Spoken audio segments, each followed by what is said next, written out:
What's going on, everybody? We are back. We got episode number 93 of the Club and Sub podcast.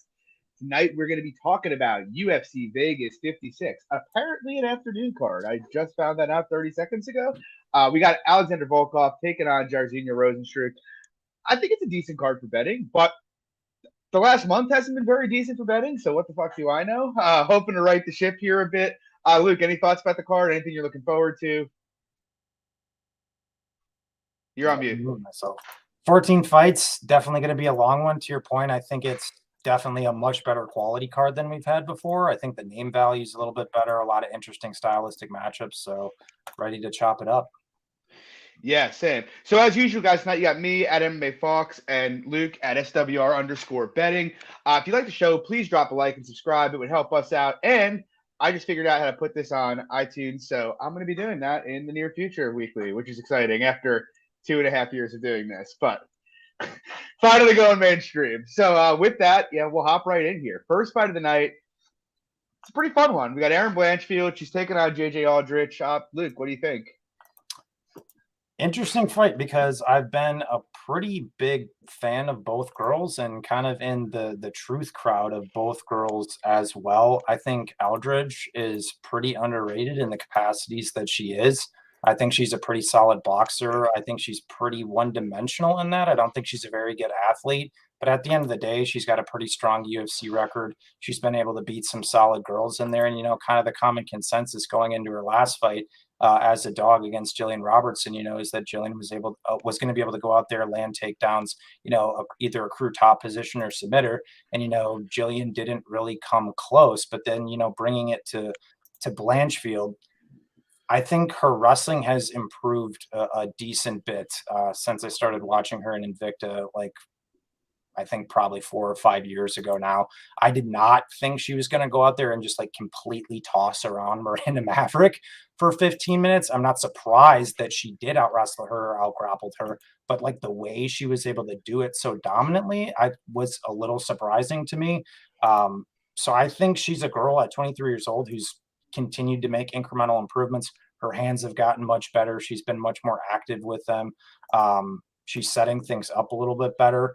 But when this fight's on the feet, it's hard for me to say it's not at least competitive, if it not potentially favors JJ, because JJ is probably clearly the best boxer that she has fought to date. So I think that's interesting. It's just another one of those fights where I don't know how long this fight is going to be at space, because I do think Blanchfield is probably the best pure wrestler that Aldridge has fought to date. Aldridge is a brown belt in jiu-jitsu and has shown to be a competent defensive grappler, largely good get-ups, but against a girl like Blanchfield, who's pretty persistent with them, I think she's been chaining things together a lot better as well, who's strong from top position. I think it's going to be hard for JJ to win over minutes when that's kind of the game plan. But I'm not counting JJ out by any means if she is able to go out there and stuff takedowns, because I think she does stuff at 76% or so. So it's not like I anticipate her to go out here and just tip over from Blanchfield shots by any means. Like I said, I think the stand-up is competitive, if not potentially favors JJ. So with that, I think minus 600 is wide on Blanchfield. I would not recommend parlaying her personally. It's one of those spots on Aldridge. I think it's kind of a trap by the number where I think it's wide.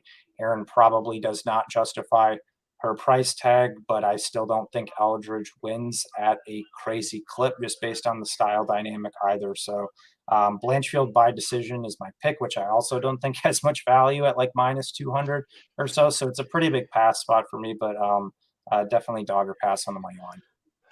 Yeah, I mean it's kind of a weird fight, right? Because I guess I more or less think Blanchfield's the truth and probably is going to contend for a title one day. Obviously her striking's pretty good, though I think defensively she could be a tad better, to be honest. Obviously she dominated Sarah Alpar fight, but I thought Alpar was able to touch her in the face a disturbing amount of times in that fight. But, she's 23 years old. You expect those kind of changes to come as she goes. Obviously, she's a very, very good grappler. I expect that to get better, and I expect her to contend long term. But with that said, I do think this line is kind of crazy. If I'm being honest, I do think she's going to be a future title contender, but she's very raw. She hasn't fought many people, and I get it. She dominated Maverick, who's a prospect that like a lot of people really like, but like people forget that the fight before that, Miranda Maverick got put in some pretty bad compromising positions by Jillian Robertson, who's not a particularly strong fighter. She got beaten by Deanna Bennett regionally, Maverick I'm talking about. And if you like watch the fight, Blanchfield was doing most of her work with body lock trips, and like that's cool. And I think she's very good from that position, but I don't think it's a position that's easy per se to get as you move up, the ranks and fight better and better competition. And we've actually seen Aldridge look quite good in the clinch there. The only time she's really gotten beaten in those positions was by Macy Barber, who's obviously, a freak athlete. And Blanchfield, may well be that. But with all of that said, it's very difficult for me to project Blanchfield to have the level of success here she had against Maverick. And looking at Aldridge, I've seen people say, and I said it myself before her last fight, there's not a lot of data on her on the mat. But like I hadn't rewatched it. I went back and watched, the Tatiana Suarez fight from about 6 years ago. And obviously she did eventually get finished there on tough. But she actually provided her a pretty decent amount of resistance there. She was able to work back to her feet a couple times. And obviously Erin and Tatiana are not the same fighter at all, but I feel pretty confident in saying that Suarez is a considerably better grappler at this stage of their careers and at that stage of their careers than Erin Blanchfield is, especially from a physicality perspective and pure wrestling perspective. And so, like, that was 6 years ago. I have to imagine Aldridge has gotten better there. As you touched on, Luke, she is a brown belt. I think she can be responsible on the bottom. I think there is a lot of reason to think she should be able to work up off bottom. If that's the case, and if Blanchfield can't just overwhelm her on the mat, the way she did Maverick, then I think the line is impossible. And at distance, I guess I lean on the Blanchfield side on volume, but I do think JJ's boxing is a bit sharper. I think she's going to have success. I think it's a very close fight at space.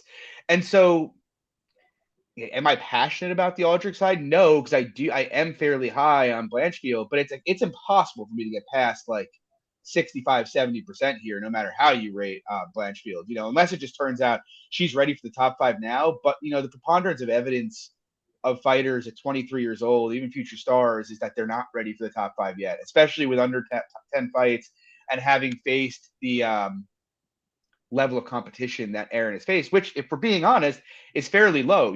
Erin Blanchfield lost a fight a couple of years ago to Tracy Cortez. And again, it was a couple of years ago, but she's very, very young. And I don't think you'd see this kind of line against Tracy Cortez. So, I poked Aldrich. I have a unit on her, like plus 460 or something. Again, not passionate about it, but there's no way you can tell me that Aldrich is under 20% to win this fight. It just doesn't really make a lot of sense to me. So I like JJ here, at least by the number. But yeah, I think I have to pick Erin decision, if I was going to pick a side. Moving on, we have Andreas Mikelitis taking on a debutante. It is Rinat Fakhreddinov. I don't even know how you say his name. I am unfortunately taking the bait on Mikelitis for the 3rd time in a row here. I have a couple units on him at about plus 230, I think. I guess for me, when I was taping the Fakhreddinov side, he's basically faced nobody, and his 2 best fights are against Alberto Uda, who is nothing really, who had a cup of coffee in the UFC, got finished, instant finish twice, and got cut. And then he fought Eric Spicely in his last fight, but he KO'd Spicely basically with the first punch he threw in the fight. And so it's hard to put, too much stock in that. And like looking at his tape, I get it. The guy lands a lot of takedowns. He attempts takedowns. He's submitted a bunch of guys, but he's mostly fighting guys that are 0-0, 0-1. Literally, that's almost his entire career. He's the first of a couple people on this card who are debuting here and have, that kind of background. And actually looking at him from a technique perspective, well, I don't really rate his striking at all. He seems to have a reasonable degree of power, but there's nothing behind it. He's very, very open to be hit, chins up in the air the entire time. And his wrestling, again, I don't think it's very good at all. He doesn't really change levels. He just tends to just bend over at the waist, which is a huge bugaboo of mine. Doesn't really chain takedowns. He hasn't really had to. but he's probably going to have to here, and he's going to have to in the UFC, and I just haven't seen it. And so, as such, I don't really think I can project him to be even an average wrestler. And for a guy who's a wrestling-based fighter, that's kind of a problem when you move to the UFC. And on the other side, you have Mikelitis, and I think Mikelitis is like reasonably skilled. He's got decent jiu-jitsu. He's a decent grappler.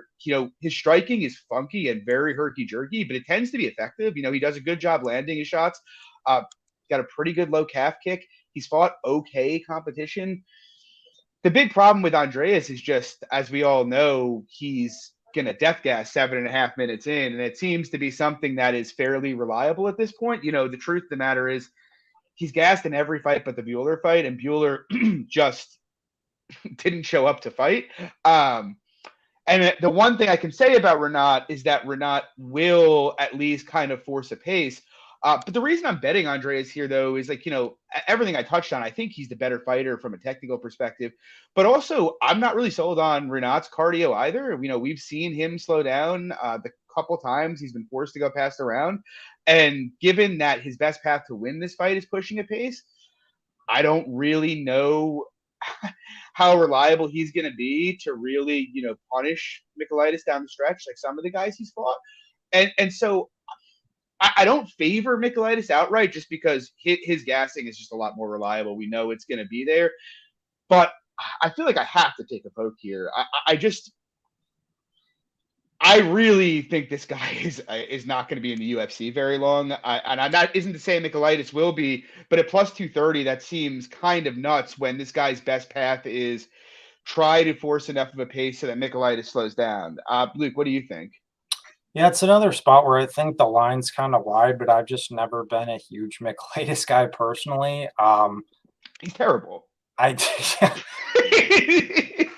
It's another one of these like weird fights though. Like, I mean, I can't disagree with you from like a technical perspective. I think he's probably the better striker. Like, he's shown some pretty decent straight punches. He's got some pop. He's a decent kicker, where Fakhreddinov's pretty hook based, pretty reliant to be reckless on his entries, which I think is interesting, and why I think Mikelitis is incredibly live to actually knock this dude out, because we have not seen him face a lot of striking based resistance, and then the few times that guys have came forward on him, he's gotten hit pretty clean. But ultimately, why I think he wins this fight is due to the wrestling. We haven't seen Mikelitis like aggressively wrestled much, but I can't get that Menifield fight out of my head back in M1 where he just completely cardio dumped and legitimately gassed so bad that he couldn't even defend himself. And the one thing with Fakhreddinov, despite him, maybe not being the most technical striker, he will throw his hands a lot and he will attempt a lot of takedowns. And it's just something that I don't think Mikelitis is going to be able to hold up under over the course of 15 minutes. I would slightly disagree with you, John. I think his gas has looked actually fine in the couple times I've seen him extended. Once again, he hasn't faced a ton of resistance. Yeah. So that does need to be noted, but it's like, I think early on there is going to be resistance from Mikelitis, assuming nobody gets bonked on either side. But I just think as the fight progresses, I don't think it's going to hold up under that wrestling-based pace. And I do think Fakhreddinov is the better wrestler. And pretty much the one fight you hit on too with Bueller for Mikelitis and Bueller pushed absolutely zero pace and gave the dude a tempered range striking match, which is pretty antithetical to what we've seen from Fakhreddinov before. So Fakhreddinov, be a decision, maybe like late finish is the pick, but I'm not counting out Mikelitis at all. I think he could knock him out. There's definitely a lot of unknowns on the guy, and I definitely would not put the dude in, the upper echelon of the Caucasus Dagestani grinder type guys. He's definitely on like the lower rung of that tier too. So yeah, I think the line's wide, but I'm not a fan of Mikelitis, and he's a pretty tough guy to invest in. I honestly sort of think if Spicely wasn't made of glass, he would have beaten Fakhreddinov, to be honest with you. But maybe that's just a hot take. But we'll see. Moving on, I'll throw it to you here. We got Jeff Molina, apparently MMA Twitter's boy of the week here. He's taking on Zhalgas Zhumagulov. What are your thoughts? Another interesting fight. Going into tape, I was like almost certain that I would be betting Molina and kind of with the general crowd. And after I did tape on it, I'm getting really close to betting Zhumagulov. To be honest, not that I really wanted to or want to, but the line, that's what we're trying to do is find some value here. At the end of the day, I mean, I like Molina. The guy's 23 years old. He's got a lot of good attributes. He's big for the weight class. He just pumps volume. He's got good cardio. He's got power for the division as well. But I mean, his best win is what, Aori Ki Lang, who he dropped the first round to, probably would have dropped the second round to if he didn't land that knockdown at the end of the second. And then Ki Lang gassed. He also got hit pretty clean against Jacob Silva in the Contender Series as well. We've seen him taken down multiple times. He's shown some scrambling components, but nonetheless, his takedown defense is still not good. I think officially in the UFC, it's like 37%, but even regionally, he's had some struggles there. So it's weird for me because Molina has a general style, though, that I like. I like volume. I like the guys that are going to go forward, that are going to dictate the pace.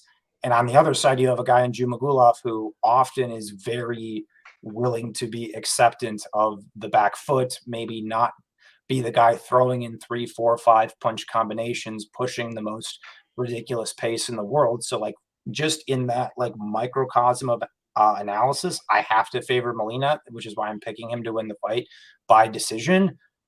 But Zhumagulov is an interesting case study too, though. He's a battle-tested vet who's been around forever. I mean, even pre-UFC, he was fighting a really tough strength of competition over in Russia and, beating those guys too over the course of 5 rounds. The guy comes into the UFC. He's 1-3 now, but 3 of those guys that he lost to, at least at the time he fought them, were all top 15 fighters in Paiva, Albazi, and Kopp recently. Honestly, I don't really take much away from him getting knocked out by Kopp. Kopp's like a top 5 guy now who's incredibly fast, who's an excellent boxer, who's proven much more at this point. But even against Paiva, like a lot of people, and even my general opinion was that Paiva was going to go out there and just mess the dude up and either knock him out or win pretty easily. Homeboy Zhumagulov forced a very close fight, and I think there's actually a substantial argument that he won. I actually kind of thought he did win the fight. And against Albazi, the margins that Albazi won by were not large by any means. Even against Kopp, he had a healthy amount of success in those fights too. He's just a weird guy to fight because, like I said, he kind of fights in like a spring is the best way to classify. I mean, he kind of waits, boom, explodes, waits, boom, explodes. But he's shown some good head movement against Paiva, some good footwork. He's shown he can wrestle too, which I think is an interesting component of this fight, especially if he can minimize some of the damage from Molina, mix in takedowns and close rounds, and potentially squeak something there. So you just have a young dude in Molina taking a big step up in competition. The hype's all around him. Everybody loves him. The kid's the second coming of Christ against a battle-tested, vet in Zhumagulov who's fought a tough strength of schedule, who's on a bad skid. It's this spot that makes me very interested in Zhumagulov. Like the sentiment of this fight automatically makes me interested in Zhumagulov because we've seen this spot multiple times before. People get way too hyped up on these young guys. And a vet lesson in comes where they're just way too overvalued. So I'm not putting my chips in the Molina basket. Like I said, I'm picking him to win. I slightly lean him to win the fight. But honestly, I think Molina money is going to keep coming in. And I do think Zhumagulov does have a style to potentially suppress the volume, either with his movement, footwork, or offensive wrestling, and give this kid some troubles. Like I said, because Molina isn't exactly having complete 15-minute performances to date over lesser competition, which needs to be noted. Yeah, I mean, I'm more or less with you. Like Molina's volume in and of itself makes him kind of an intriguing prospect to me because like you just don't really find guys who come in their UFC debut and land 180 significant strikes and just keep the kind of pace that he's shown the ability to keep. That's a rare skill, and it's the kind of skill that's going to make you competitive with a lot of fighters. And so I was with you. I was like, I'm pretty sure I'm going to play him. Taped it, and it's just like, and the more it's like you look at it, it's like I do value the volume, but like how much stock are we supposed to put into fights against Aori Ki Lang, a fight that he might have lost if he hadn't dropped him in round 2, if we're being honest. And then Daniel Lacerda, like I bet him against Lacerda, but like Lacerda was a guy who had really only fought Brazilian bums and comes out 100 miles an hour in every fight. And I think we all knew if Molina could outlast the first 3 minutes, he was probably going to win that fight. And so I don't know how much value to put in those fights. I don't think you can put a ton of it, to be honest. And so, with that being the case, it's like, can he come out here and outvolume Zhumagulov? Like, yes, I think he can. And to be honest, the one thing that gives me pause, I don't want to rehash everything you said on the Zuma side, is I didn't really like the look early in the Jerome Rivera fight, to be honest, before he hurt him. He was getting off volume like crazy against him. And I kind of think that could be the case here. But with that said, I kind of think, at least at this stage of his career, Molina's a bit of a noodle. He doesn't defend takedowns very well. I do think he can get out physical. And I think Zhalgas, despite being small of stature, is actually kind of deceptively physical. You saw him, match Paiva's physicality in the clinch. You saw him come out there and just bang with Kopp. And actually, until he got put out, not really look bad doing it, And so I think there are areas he can win this fight. I think the leg kicks could be a factor. I think the takedowns could be a factor, though I don't know if I expect him to hold down Molina. Favoring Molina on volume, I guess, makes sense, but someone just said it in the comments, and it's like, how would Molina fare if he fought the guys that Zhalgas has been fighting? And I don't really think very well, if I'm being completely honest. Look, I think my biggest issue on the Zhalgas side is it's like he is a jack of all trades and a master of none. I don't think there's anything that he's bad at, but I also don't think there's anything that he's particularly good at. He's very, very average, but that might be enough. And as you said, he's done a good job suppressing volume. The guy beat Tagir Ulanbekov. He beat Ali Bagatinov. He went out there and gave Raulian Paiva a very competitive fight. He was very competitive with Kopp until he got put out. So it's like, with all that in mind, it's like I almost have to bet Zhumagulov, I think. I'm not going to go big on him or anything, but like, I'm going to see where the number goes. I think people are going to continue to bet Molina. He seems to be the darling of the week, but like plus 175, plus 180, a guy who went 50-50 with Paiva, who is bigger than Molina is and has a lot of the same, volume characteristics. It's very hard for me to say that guy should be 35%, especially when he can probably get takedowns nearly at will in this fight.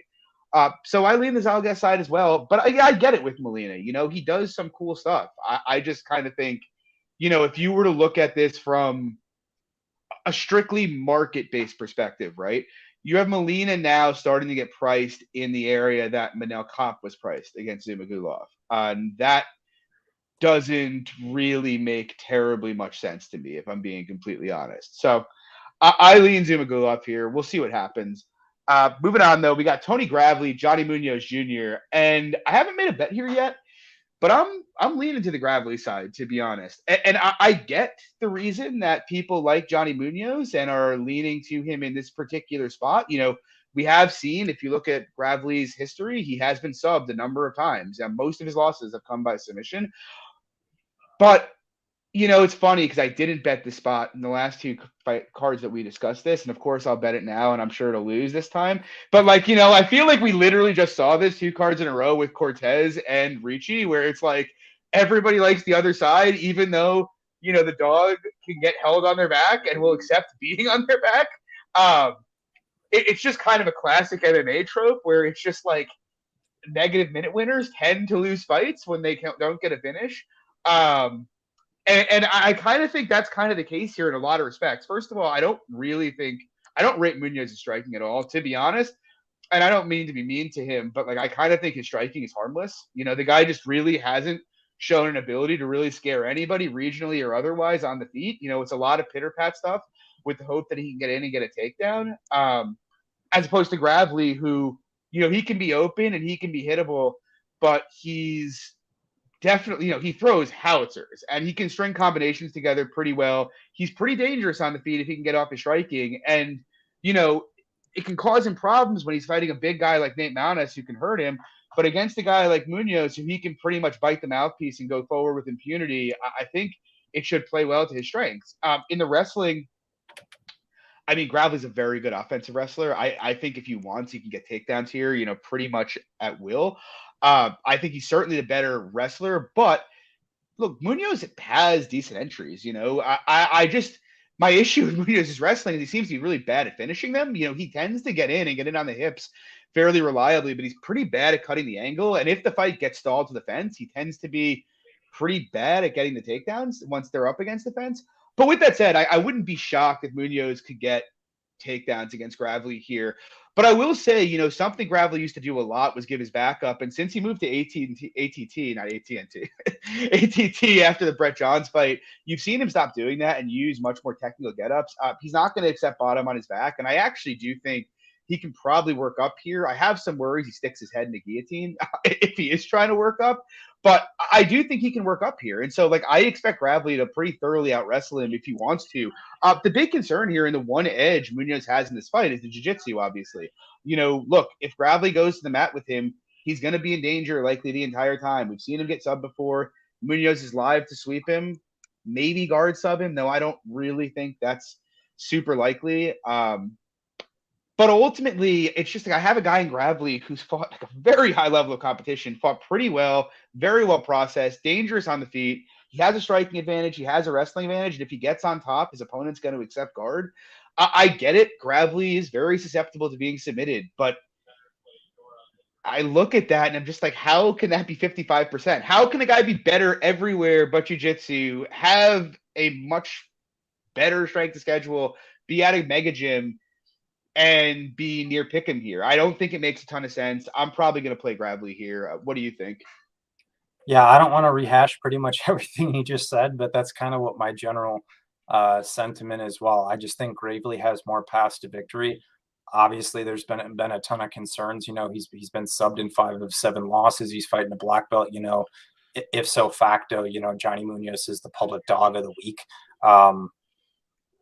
But people are also under the assumption that he's also just got insta subbed in multiple spots or something, which is not necessarily the case. Even against Brett Johns, okay, well, it took him 3 rounds to do it. It was also a 1-1 fight going into 3.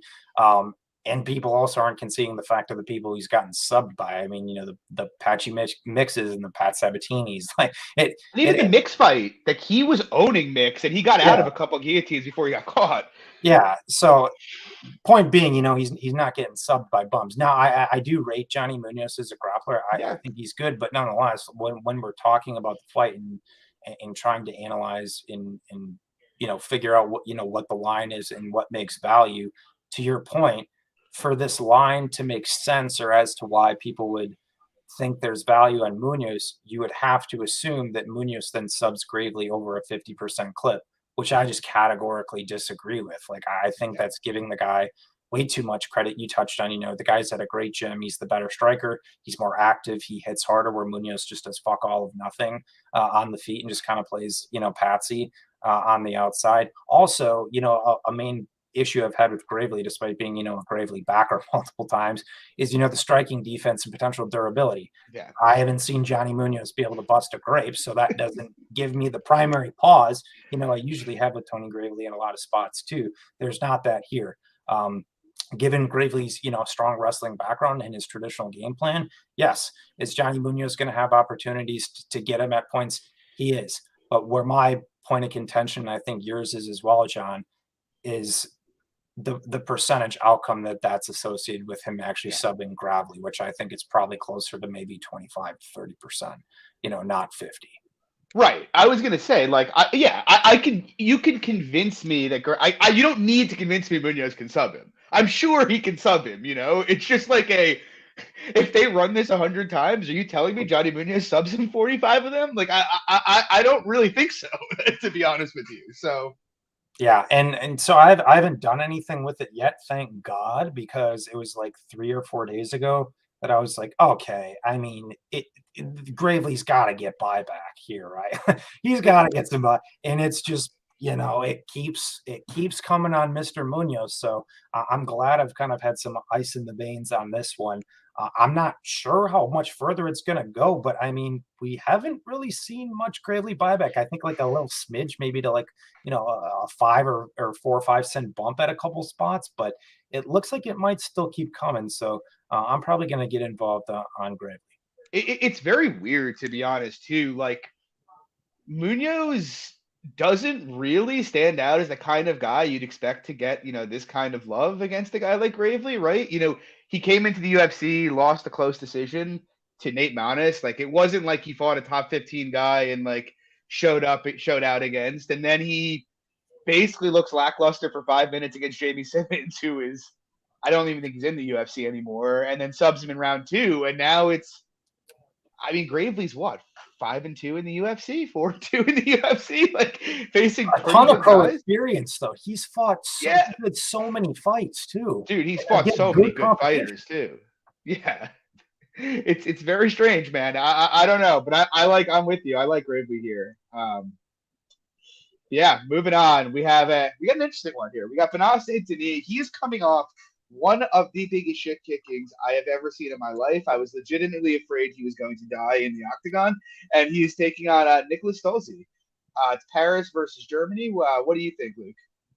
Well, I don't want to say I'm going to take my victory lap because Solecki was like minus 240 in the fight, but I did go on Clint's podcast and say that he was going to beat the living shit out of Saint Denis, and I did put my money where my mouth is. I think I actually maxed Solecki in that fight. I could be wrong. I think I maxed him, but yeah, I think the guy still gets a bit too much credit. Honestly, I think people think he's a bit better than he is. Honestly, probably his best attribute is that the guy was a part of the French Special Forces and he's just tough as fucking shit. Like that's probably the guy's best attribute. I mean, I think he's an okay offensive wrestler. He's a purple belt in jiu-jitsu. I think he's actually a black belt in judo. And, that's just kind of been the primary merit in this fight, and being able to get guys down, either pound them out or submit them. When it comes to Stolze, he's obviously had some struggles on bottom. I think that's how he lost one of his fights back in 2016. The guy's name escapes me.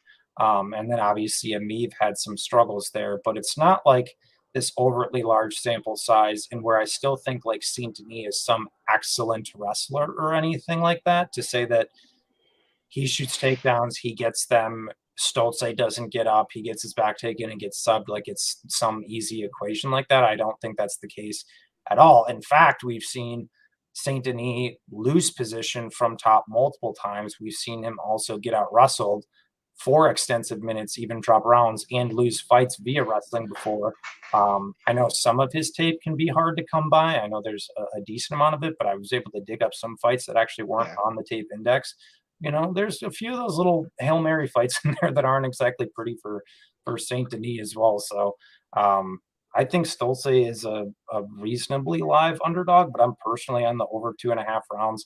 I think the guy's pretty tough. Stolze is shown to be a decent grappler, but I think both are pretty defensively cognizant. I don't think either are particularly big hitters. So the over 2.5 at plus money doesn't make a lot of sense to me, but I think Stolze is the side as an underdog. Yeah, I actually taped this about an hour before we were at 2 hours before we came on. I like Stolze a lot here, to be honest. It's kind of weird because Saint Denis is 26 years old, and I will say, to your point, like I dug up like his last 2 fights as well, which took a while, but I found them. I do think the guy has made tangible improvements fight to fight. He's certainly better than he was 3 fights ago by a significant margin. But with that said, I still don't think he's very good at much. I think the best attribute he has is, he has a good body kick, a very, very good left kick, and he throws it a lot. It's probably the most effective tool he has.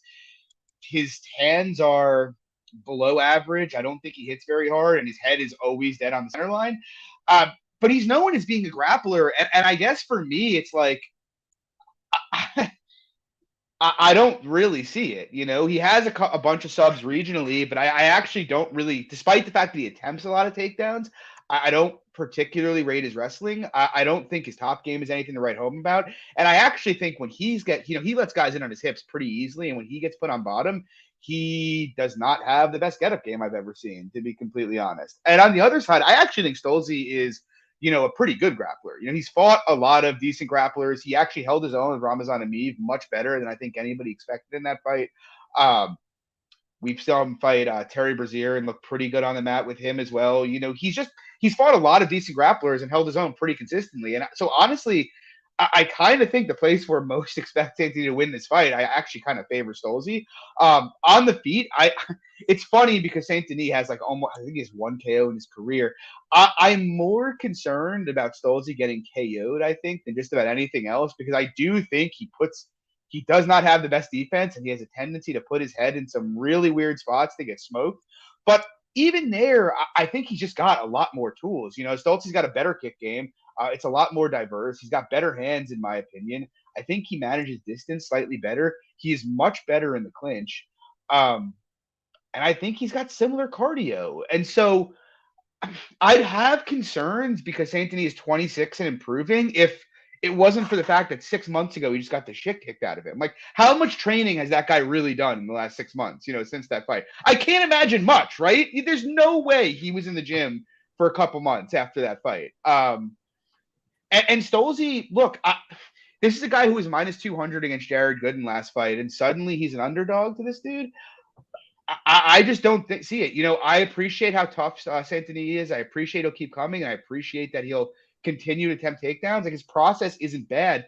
I just think he lacks skill. Whereas I don't think Stolze is the most skilled, but I think he's got him covered in the area that Santini is best.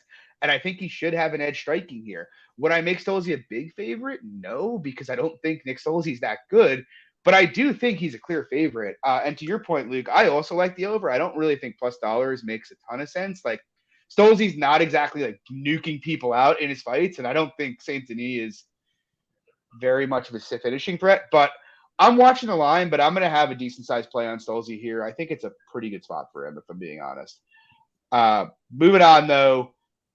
I think we both have a bet here. We got Damon Jackson. He is taking on debutant coming off of tough, Daniel Argueta. What are your thoughts there, Luke? Yeah, I was an early mover on this. I ended up getting Jackson at minus 280. Honestly, there really isn't much to unpack here. We've seen these spots and scenarios happen pretty frequently, especially since the COVID era, as the pullouts and all this shit has happened. We get these short notice guys that are coming in up a weight class, taking significant steps up in competition, and that's exactly what we have here. I don't think this Argueta guy is a bum or he's like horrible or anything like that. He's shown to be reasonably aggressive. He's a decent wrestler. I think he trains out of one of those Gracie systems out on the East Coast as well. But honestly, I just think Jackson kind of has him covered in every capacity. I know we've seen Jackson get taken down before. He obviously got out wrestled by Mirsad Bektic, but if we're at least talking about the stats, Bektic is arguably one of the best wrestlers we've ever seen at 145 in multiple statistical categories and a top 15 guy. Am I willing to put Argueta there? Absolutely not. Coupled with, Damon Jackson being a pretty strong black belt. And we have seen this Argueta guy wrestled before too. Even in his last fight in, LFA, really didn't look very good in that fight against Silva for the vacant, I think it was 135-pound title. I think, honestly, he lost the first 3 rounds of the fight and probably should have lost. It was a split. Don't hate them giving it to him. But I personally thought he lost the fight. And Damon Jackson is an incredibly big guy who I think is a better wrestler, who's a better grappler, who is a blanket. And when he gets a hold of people, it's very difficult for them to get away. And then when you factor in the upper weight class step, the short notice component as well, under the type of game that Damon Jackson brings, I just don't see Argueta being able to hold up under that. Not to say that I've seen his cardio look bad. In fact, I think it's actually looked decent. The guy went out there and won the latter rounds of his 5-round fight. So I'm not trying to say that on paper he has bad cardio, but in this particular spot, not having a camp, fighting a significant step up in competition based on how Damon Jackson fights, it's just not an optimal scenario. And these guys just lose at ridiculously high clips in these type of spots because they're just not advantageous positions for him. I'm assuming he's going to get a couple cracks in the UFC for coming in and doing them a favor. But I like Jackson here. The primary issue with Jackson I've always had is, that his striking defense and durability hasn't always been picture perfect, but I haven't really seen Argueta be some overt power threat to really give me any pause there. So Jackson, getting steamed and smoked, I think is completely justified.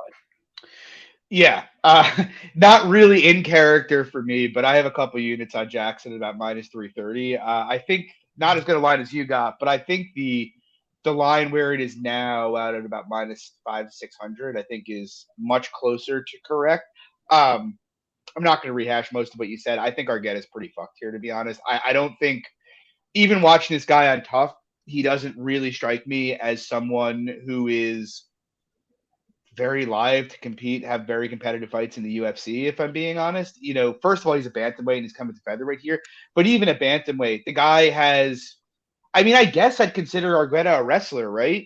But I think his wrestling is That's middling. His background, at least. Right. Is middling. His striking, I mean, he has panache. He throws combinations, but he comes up short on a lot of stuff. He doesn't move his head at all. I was texting with Gombas about this fight after I taped it. He's like, dude's going to make Jackson look like Canelo Alvarez. And I thought that was like a perfect day. Like, if David Jackson wants here, he could probably just stand on the outside and jab this dude. I don't mean to cut you off, but Jackson's striking, I thought, looked really good in his last fight too. I thought it looked a lot better than we've seen. Much better. And Kirk is a much more dangerous striker than this Who's dude. long too. Yeah, exactly. And the other thing is, like, Argueta didn't have very good cardio on full camps, and now he is taking this on short notice up a weight class against a guy who is known for having excellent cardio.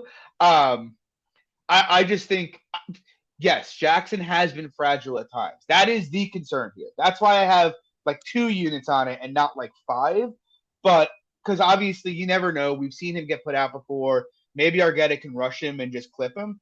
But I mean, Jackson should win every single second of this fight, if I'm being honest. Like, this is, instead of having to deal with the mythical creature that is round 1 Derek Minner, he gets pretty much a can of corn for him here. I think he's going to go out there, take him down, and finish him.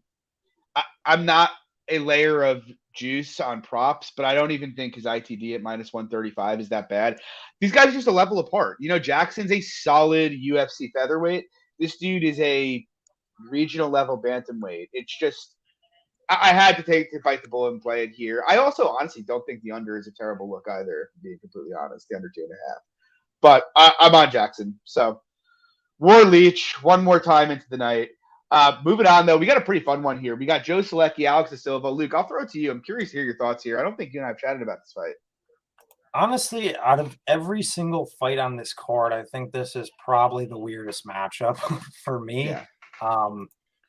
Because I think you can make really strong cases for why either our value at the current price tag, which then you say that and you're like, okay, well, one guy's plus 140, so bet him. But it's another spot where I don't think it's that simple, because I can see very plausible scenarios where Joe Solecki comes out here and looks -3, -400, in which Alex De Silva is not value at plus 140 at all, which is why I guess I'm not a part of the crew that's exactly lining up to go ahead and bet him here. And the issue with De Silva is there still isn't like a ton of tape on him outside of obviously the 3 fight sample we have in the UFC. Going back to his Brazilian regionals, there isn't a ton there. And then even in his UFC fights, it's kind of been a little bit weird. He did not look good in the grappling exchanges against Alexander Yakovlev, black belt who was able to submit him. He goes out there and wrestle fucks Kazula Vargas for 15 minutes, but who cares, honestly? Yeah. That fight means absolutely nothing to me. But, he did do decent against Brad Riddell on the feet. He was competitive, at least early before he gassed, and had some wrestling success as well, which is, I guess, probably the most merit and significant thing I can say about him to this point as like a benchmark. But I do think Joe Solecki is actually a better offensive wrestler. I do think Joe Solecki is a better grappler as well. Is he a better striker? That I don't know about. That's why the striking is very questionable for me in this fight. Yeah. And the 2 main issues I have with Solecki go back to his fights with Jim Miller and Jared Gordon. It was in the first round against Jim Miller where he shot that takedown. It got stuffed, and he kind of was like, okay, I'm just going to like go to my back now. It wasn't as if Jim Miller really took him down. He kind of just flopped in a lot of ways. And then he pretty much just accepted being on bottom for the rest of that round. Against Gordon, he tried to transition to a guillotine, I think, from the back against the fence. He lost it. He got stuck on bottom there, and then he got stuck on bottom later in that fight as well. And so for a guy who I think is a good grappler, at least when he's in dominant positions, from what I've seen from him on bottom, it has not looked good at all. He looks tired. There's no sense of urgency to stand up. He's not really threatening sweeps. He's not really, he'll maybe try to throw something up originally, and then he's like, oh, fuck, that didn't work. And then he just doesn't do anything after that. Granted, in his defense, to play devil's advocate to what I just said, having, Jim Miller and Jared Gordon on top of you aren't two, Brazilian soccer moms or whatever. Guys come from collegiate wrestling backgrounds and have strong grappling credentials too. So that needs to be said as well. But nonetheless, those two scenarios I just laid out, it hasn't been, great for Mr. Solecki when he's been put on his back. So I do understand the Silva shots from the merit that if he goes out there and shoots takedowns and Joe Solecki just does and shown, what he has in a couple of his fights, that he just has no willingness to really get off of his back, then I think De Silva might be able to look like a great play. But at the same time, we haven't really seen De Silva proactively pursued in the wrestling and grappling very much. And the one thing I do value about Joe Solecki is his top game and his transitions and his choke game too. So I do think from that perspective, Joe Solecki is a better grappler. My general opinion is that he actually just kind of takes the dude down early and subs him. I could be wrong, though. It's a fight that has a wide range of outcomes, in my opinion. So I can't hate on anybody who's taking the shot on De Silva. But as I talked about off the top, there's just very real scenarios where I think there could be just a level difference in the grappling here. And it doesn't matter. And Joe Solecki comes out here and just slices through his guard and subs him and looks -3, -400. Yeah, I mean, I have similar feelings. I thought about betting Solecki. I probably won't at this number. I may if it gets narrower, to be honest. I guess for me, the big questions I have here, and like Solecki's a guy I faded in his last fight. I have some issues with him. I think he's very wooden on the feet, and I don't really love his wrestling, if I'm being completely honest, But also, the weird thing with Solecki is I haven't loved what I've seen from it, but also the guy's faced so little resistance in the wrestling. I don't know whether I'm just being cruel to him because, he's faced something punishing him for not having faced any resistance, but I suspect it's not that great. And to your point, there's a big concern that Solecki could get stuck on his back here. We've seen Alex De Silva come out there and attempt takedowns against just about everybody. But also, to your point, it's like the guys that have gotten on top of Solecki, like, he had no real reasonable chance of sweeping Jared Gordon or Jim Miller, That just probably wasn't going to happen. I don't like that he plays guard, but, like, would I be shocked if he were able to just go to a heel hook and sweep Alex De Silva? Not really. I think if Solecki gets on top here, he likely dominates. He's obviously got a very good control game. He's very threatening from that position. Comes from a great gym there. He's obviously a very credentialed black belt. And I kind of lean to that's what's going to happen, to be honest. But my issue is, so like we've seen Alex De Silva fight Daniel Swain, who is garbage, and Swain nearly finished him twice in the first round, get his back twice very easily. We saw him look pretty bad in the grappling against Alexander Yakovlev. My issue is he hasn't fought in 2 years. He is a decent athlete.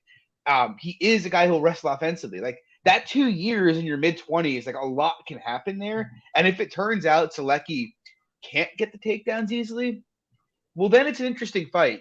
I agree with you. I think De Silva impressed against Riddell.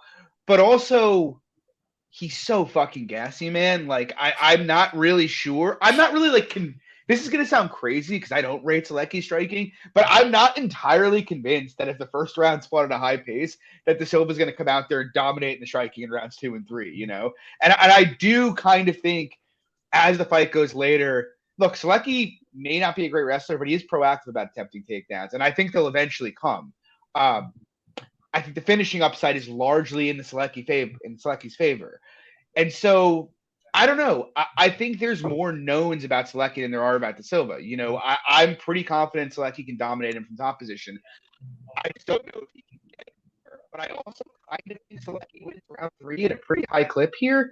So it's like, with that being the case, not too many answers to the questions about De Silva have to be no for Solecki to be valued at this spot. And so, I mean, I'm passing at the current line, but like, I just, with the finishing upside being, I think, so heavily weighted towards Solecki, as well as kind of the absolute dominant grappling upside, I don't really think Solecki's a bad look. And if he gets like under -150, I think I'd take the shot, to be honest.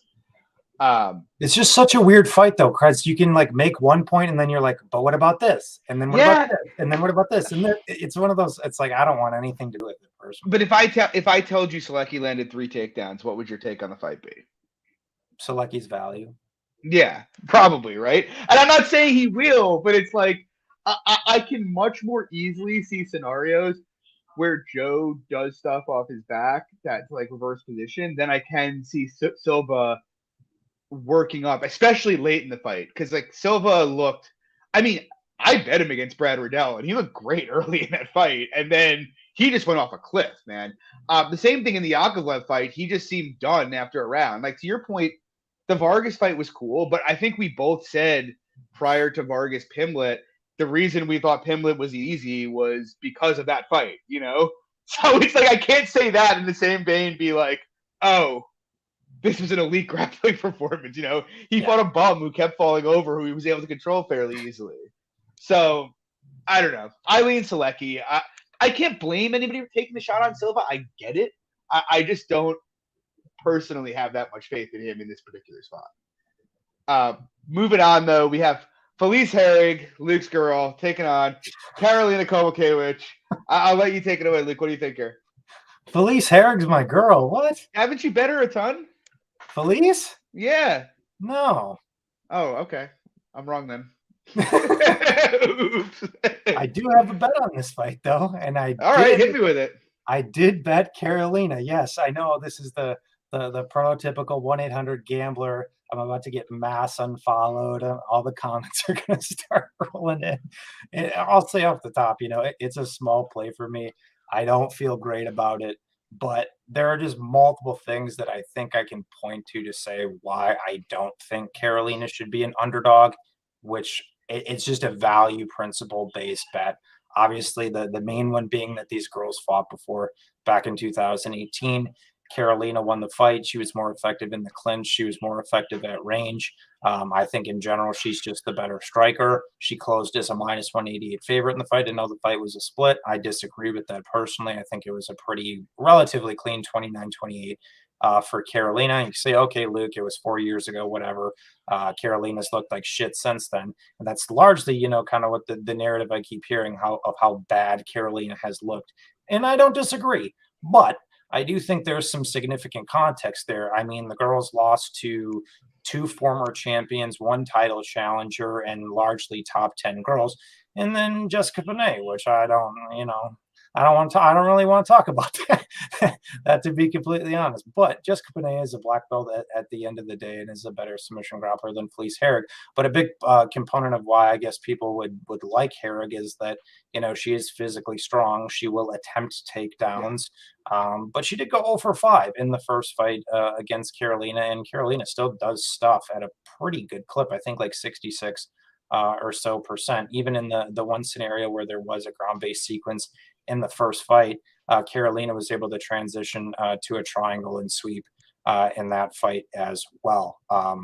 So with that out of the way, Karolina, you know, 5-fight losing skid, retired, coming back, massive red flag, obviously. But at the same time, Felice Herrig's coming off of 2 ACL surgeries, hasn't fought in 2 years, and has, you know, been licking peanut butter off of her toes on a webcam.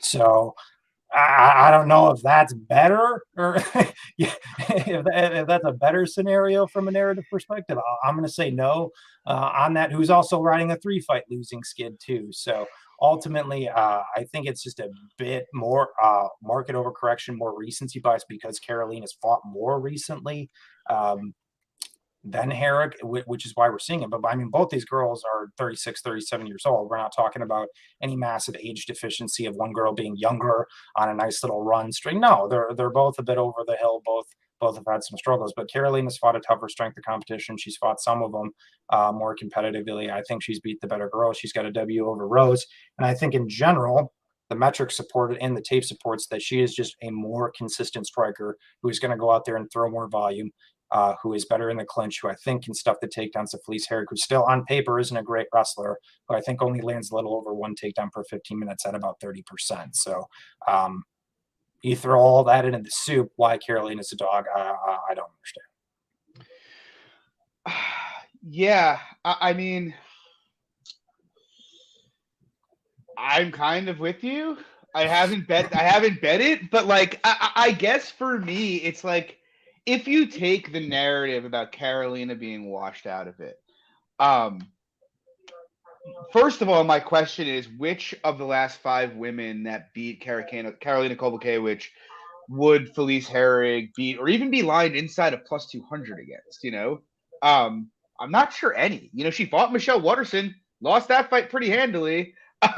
You talked about it, but like they fought, 5 years ago, 4 years ago, whatever it was, but it wasn't a non-compete, and I know it was a split, but like go to MMA decisions, and it was pretty much 30-27s across the board, or 29-28 Herrig, or not Herrig, sorry, Kowalkiewicz.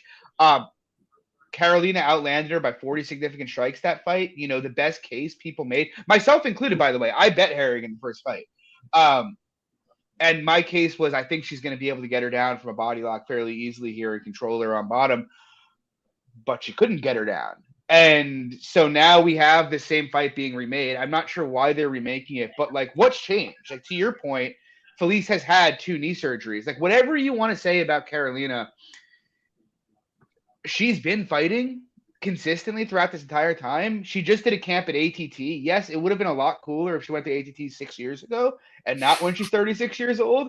But irrespective of that, she's clearly taking her career seriously. And I'm not a narrative guy, but let's be honest, to your point, Felice Herrig, multiple knee surgeries as a toes only fan. She's lost 3 fights in a row. And outside of the Verna fight, they've been largely the worst competition. For their careers, Karolina's a better striker. She honestly, like in that first fight, she looked like the better grappler in that fight. If we're being completely honest, like I thought so personally, and I thought it was pretty clear. And so if that's the case, it's like, well, where does the side on Herrig come down? Karolina's done. Okay, so still, what does that fight win look like? It's like, to me, Herrig win is like a very, very close split decision. And that might be the case for a KK win as well, right? But I actually think, we saw Karolina outland her by 40 significant strikes. I think that upside's still there. I think people are down on her because a lot of people bet her against Penne. But like Penne would ragdoll Herrig. I'm sorry, like she would. Penne is a very tricky fight. And Penne's someone who's probably a bit underrated because she got destroyed by Jessica Andrade and Joanna Jędrzejczyk.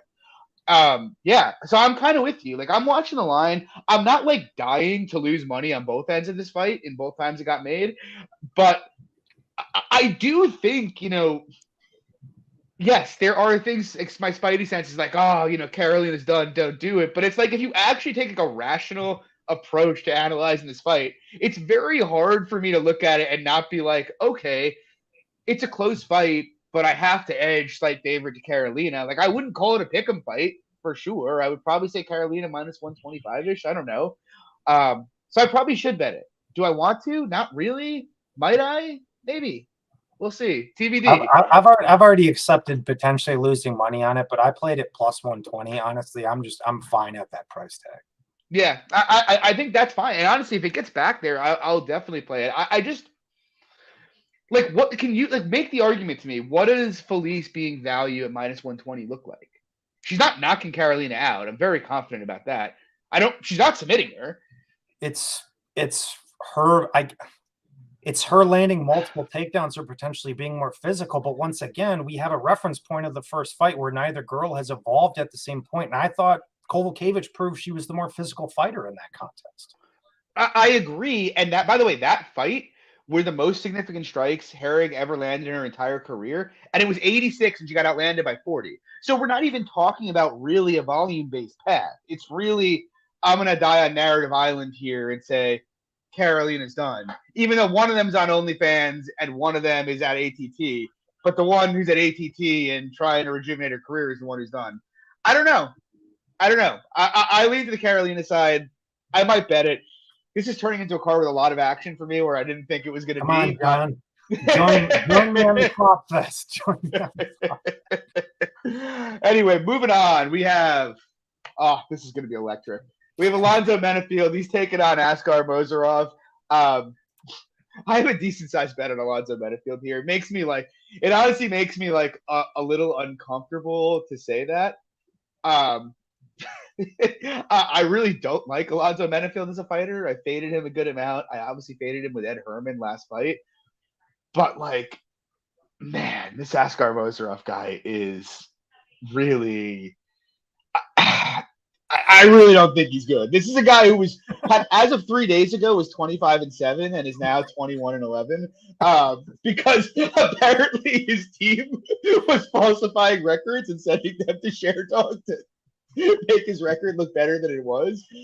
If you actually go and watch the fights this dude has been in, he's taken on like me, you, and lads. Really, like he is fighting guys that are quitting pretty much, the first time they land a strike against him, or he lands a strike against them. It's really embarrassing. And I will give him credit. Look, he does throw very hard kicks. He's got nice low kicks. He's got decent body kicks. He's got a decent kicking game. But, like, he's facing no resistance at all. And when he is facing resistance, he's pretty much getting finished in the first round. You look at his whole career, and he has beaten a million guys who are like 0-1 and 1-0. He hasn't really fought anyone of repute. He spent a lot of time in Asia, fighting bums over there.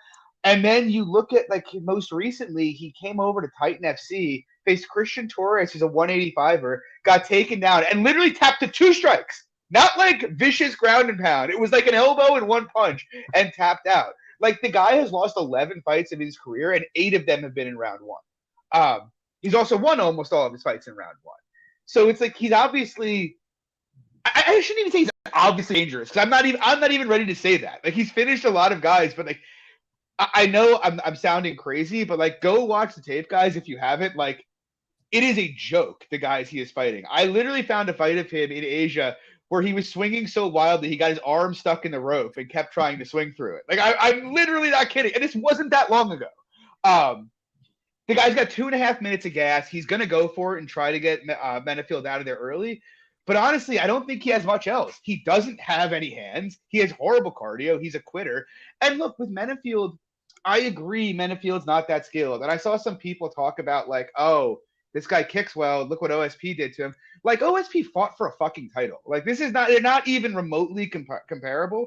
Menifield, whatever you want to say, the guy's 4-3 in the UFC. He doesn't have great hands, no. But, he showed a decent low kick game against Herman. He has shown some grappling competency when he's wanted to go for it. And to be honest, for the most part, he's been relatively durable. He got hurt by William Knight, but Knight, Knight's problem is that he's just wild. But if he catches you, he hits pretty hard. And Menifield's not a guy who's going to go into the fire with this guy and trade in the pocket. If he feels in danger, he's going to press this guy up against the fence. The bottom line for me is Menifield's fought like real people, beaten real people.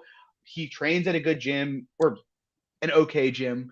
He's not going to accept a brawl with this dude. And honestly, if he tries to grapple, he's probably minus like 500 here. This guy is being basically billed as he is and lined as he is because he's got a million first-round finishes. But to my previous point, like, the guy's also gotten finished in the first round a million times. Like, there's no way a guy who has fought the level of competition this guy has fought in his recent history can justify being minus or plus 150 against just about any recent UFC like level fighter. It's just the bottom line. I just don't think you can justify it. We haven't seen it. We haven't seen him beat a UFC level fighter. So yeah, I mean, to me, I think Menifield should be about 70% here. And I think even that might be being generous to Moseroff. But it's like, if you want to say the dude could come out and blast him at a high clip, I agree. But I really think he's about 3 minutes or bust. And I wouldn't classify Menifield as a smart fighter, but I think Menifield's tendency to stay out of the fire and either be all the way in or all the way out is going to benefit him greatly here. And if he goes all the way in, I don't think Moseroff has anything for him. I think a takedown's probably the fight. But if not, it's probably a round. I just think Menifield's the more skilled fighter at everything except kicking. This guy's calling himself the Ukrainian Conor McGregor. It's a fucking joke, guys. Honestly, if Menifield doesn't win this fight, he should get catapulted into the fucking sun. This guy is a fucking bum, and he's going to be out of the UFC in 2 to 3 fights. I never thought I would be this passionate about an Alonzo Menifield fight, and I can't wait to fade him again, but he should really have zero issues here. So I'm on him for a decent amount. I'm not max betting him because, again, it's Alonzo Menifield, but honestly, he should have zero problems with this fight. And like I said, if he grapples, he's going to look like an enormous favorite. What do you think, Luke? Yeah, I mean, I think you broke the fight down pretty well. I'd maybe give a bit more credence to Moseroff than you just because I don't trust Alonzo Menifield with a 10-foot pole at this point, to be completely honest. And this other dude's big, he's fast, explosive, he kicks, and he hits hard. It's 205 pounds at the end of the day. And I think something that's interesting, at least for Menifield, in recent fights, he's kind of fought a lot more tepid-based guys who haven't even really tried to get after him necessarily. So outside of bursts, against Knight, but from like a more consistent basis. I know when I say consistent, as that translates to Moseroff, it's consistent 3 minutes, early consistent. But you know what I'm saying? Like, you know what I'm trying to say. Yeah, but no, I do. Honestly, it's just a fight that I think has a lot of variance. Like, if he just comes out and bum rushes Menifield, like, I don't know if Menifield survives it, to be completely honest. Now, am I saying like I favor Moseroff or anything? Absolutely not, which is why I think it's a favorite or pass spot because of all the points you mentioned. Menifield more battle tested, more proven at the UFC level. Dude hits like a truck of his own, and he obviously has offensive wrestling and grappling upside in this fight. So you have to favor him, and I think you have to favor him, semi-moderately based on that. Like I said, my issue is I just don't necessarily trust him. The angle I took here is I took the under 1.5 at minus 170, just because I think, well, at least based on the historics for both guys, I think their fights, finish at like a 90% clip and they go under 1.5 at like an 80 or something percent clip. Like it's something ridiculous like that. And at least how it translates, like I said, we've seen some more extended fights for Menifield where you got guys like Clark, where we saw the clinch paddle, Herman, who's, slow plodding over the hill, who can't bust a grape. Knight, who obviously hits hard and is explosive, but he is not active, doesn't really throw anything.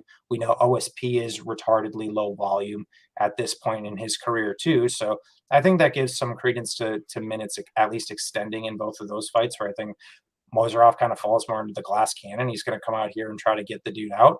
But if he can't, or just at least in the fire, if Menifield does engage, he's incredibly live to bonk him as well.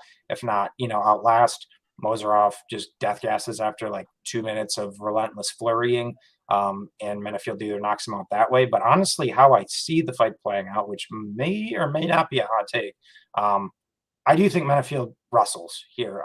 I think he takes him down, and I think he submits him or pounds him out,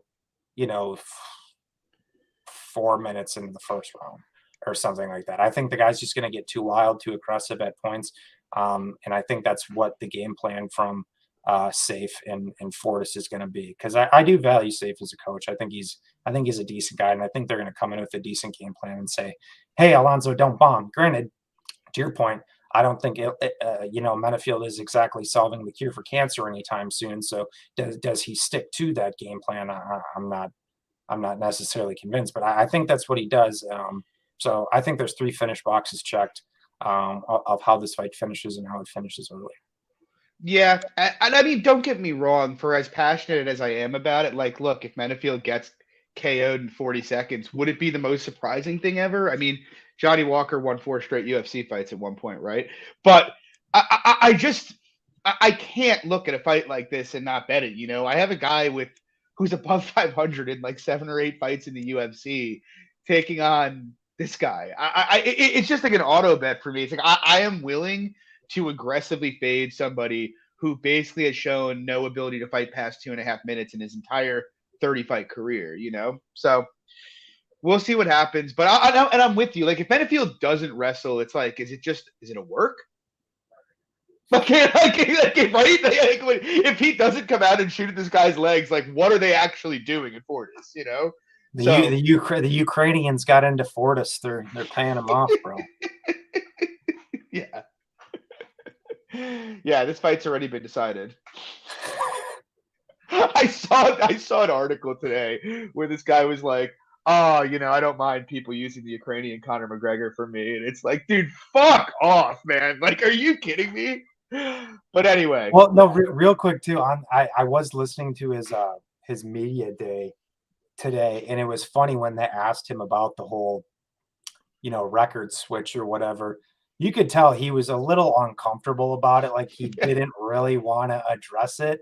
And his reasoning was, he's like, "Oh, well, I fought a couple of times semi-pro in China, and, they don't input result until after event, but I did not want to say anything."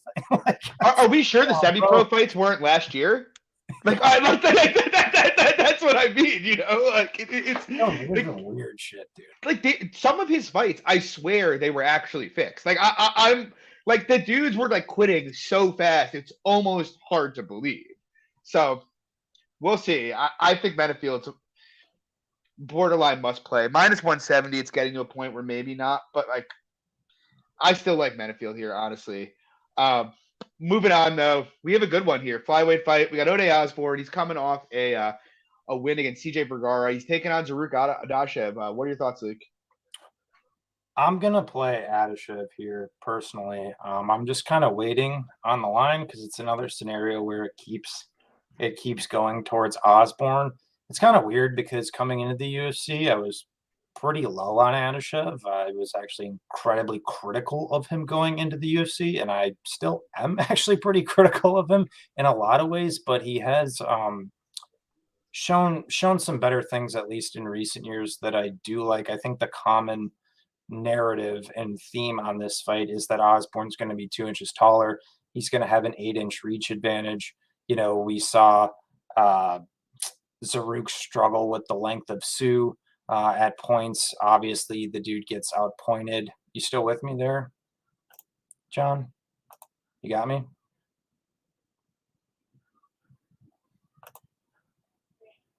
I don't know if John's there, or is it me?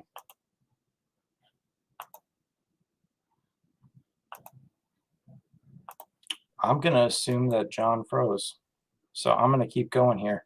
Anyway, I like Adashev. I think he's going to be able to get inside in this fight despite the reach advantage that Osborne does have in the contest. He's not a guy who I think really utilizes it effectively. We haven't seen extended range striking exchanges for Osborne very much overall in his entire career.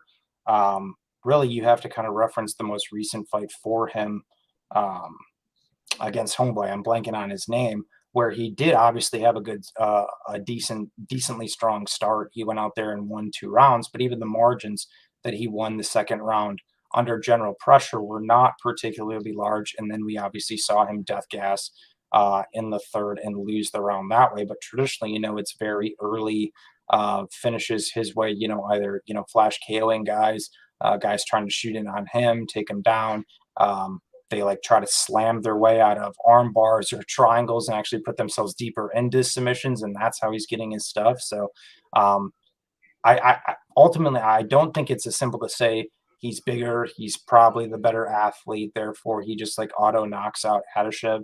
I think Adashev can give him a scrappy fight if he doesn't get put down, and he's a guy who I think can get inside on Osborne. And there's just been a couple bad tendencies that I've picked up with Osborne outside of him just generally fighting with his hands down.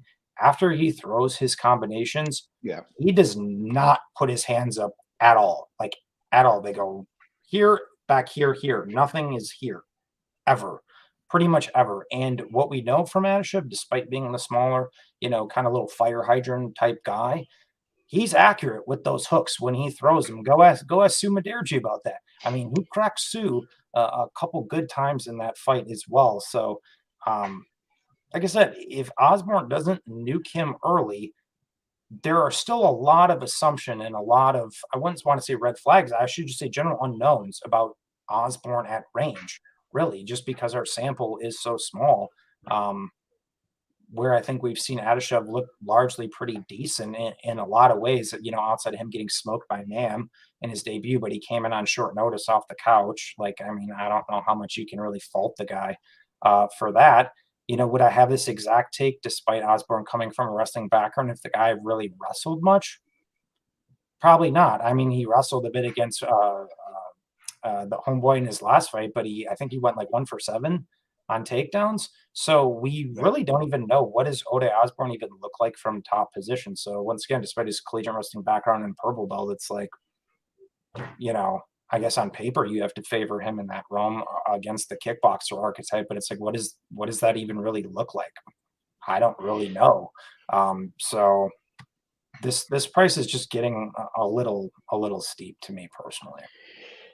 Yeah, I don't know if I'm going to bet it or not. I have similar feelings. It is like a similar fight in some respects to the Sue fight. I think the big difference for me is, I mean, Sue is a borderline elite striker. We have to see him show it more against better competition. But I really like what I see from Sumaderji, and he's remarkably disciplined on the outside. Whereas, while Osborne kind of fights in a similar style, I don't think he's as disciplined. And like you touched on it a bit, but I think even more than him bringing his hands down when he swings on a counter, he has a tendency to like take pictures and like hang in the pocket for an extra second or two with his hands down. Whereas like you see Sue shots, it's like 1-2 or 1 out. Like he is not. There is no time in the pocket to hit him. You pretty much have to outfeint him to close the distance.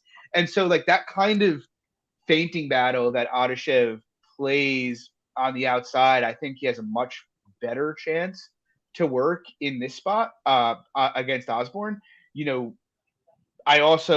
mean, we don't really know what Ode's chin is like, to be honest. But I think Adashev will have degrees of success. I still have those similar concerns in that he's given up a lot of reach here. Like he's given up a lot of height and a lot of reach. The bottom line is, even if he can, feint Osborne out of his shoes consistently, he's going to have to go through the fire a bit here. And I have like pretty major concerns about his durability because he's been hurt in every one of his UFC fights now, pretty bad.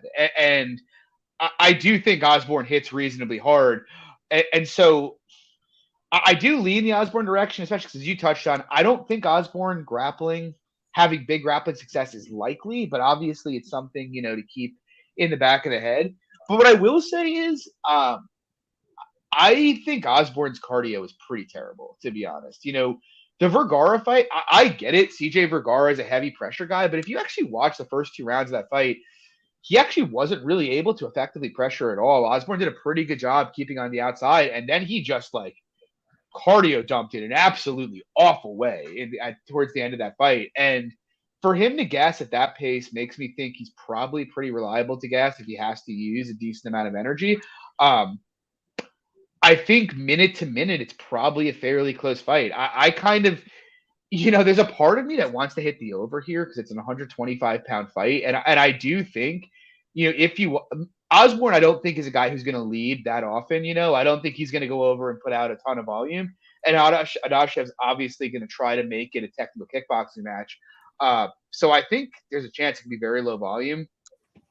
But yeah, in terms of a side, I think I'm with you. Like, I don't know if I'm going to bet it, but I could only bet Adashev here. Like because to bet Ode, you have to think he's winning the majority of striking exchanges, and maybe he will, but I still think his striking is kind of a question. Like, I know it looked okay against Vergara, but I don't think Vergara is much of a striker, to be honest. Like, he's a pressure guy, but he's not really a technical striker. He's very easy to hit.